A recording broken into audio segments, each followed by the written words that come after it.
Today I'm going to be talking about Ivan Pavlov, who is famous for behaviorism.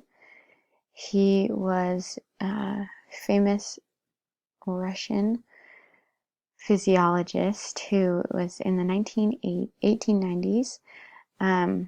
He began researching salivating in dogs when being fed. He would use a test tube attached to their mouths when food was presented to them to see how much saliva they would retrieve when the dog was being fed. Originally, the food was an unconditioned stimulus and salivation was an unconditioned response. That is something that he had expected and had known that that was going to be the case.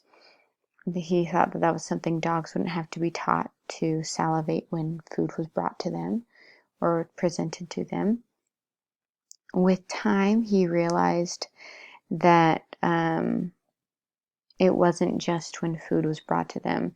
If the dog saw that he was wearing his white coat and he came into the room, the dogs knew that food was going to be presented to them. So in turn, they started salivating. Just like a lot of other famous discoveries, this was not something that was planned.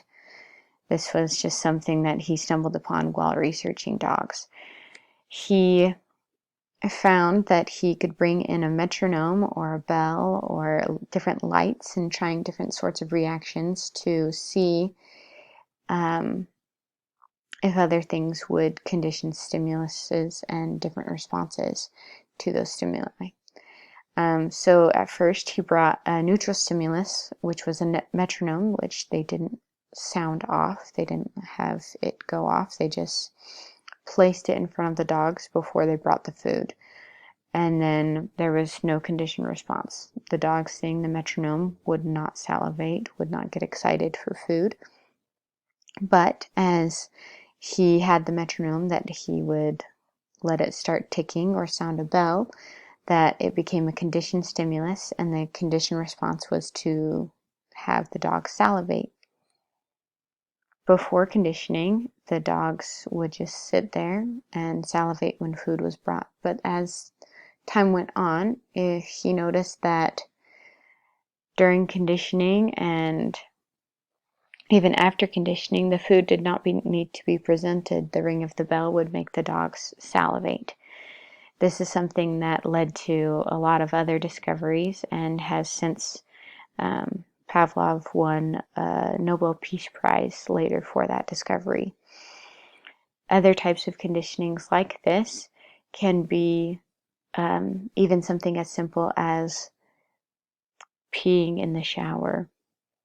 It's something that maybe isn't always necessarily appropriate or seen as a good thing, but if you pee in the shower every single time that you shower, your brain naturally will hear water and have to go to the restroom.